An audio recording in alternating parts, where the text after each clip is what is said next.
Enfin, la phase de construction a commencé pour une ligne ferroviaire à grande vitesse dont le Premier ministre britannique Boris Johnson dit qu'elle fera beaucoup plus que de faire transiter plus rapidement des passagers vers et en provenance de Londres. Toute mon expérience sur les projets de transport en commun me dit que leur impact économique est énorme. Rien que dans cet endroit, nous sommes au milieu d'un rond-point d'autoroute. Cela va déclencher du développement et du potentiel dans une zone qui n'a jamais été reconnue ou utilisée. La première phase reliera la capitale à Birmingham dans les Midlands. Après cela, d'autres lignes dédiées se dirigeront vers les villes de Manchester et Leeds, plus au nord.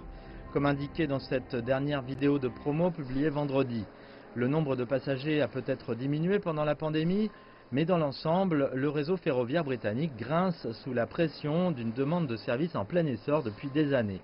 Un autre objectif est donc aussi de réduire une partie de cette congestion. Mais après des années de retard, le plan est devenu de plus en plus controversé. À Londres, les manifestants se sont rassemblés devant la gare de Euston pour exprimer leur colère face à un projet qui prendra encore plusieurs années. Certains campent aussi de façon semi-permanente ici pour s'opposer à ce qu'ils disent être des coûts environnementaux désastreux.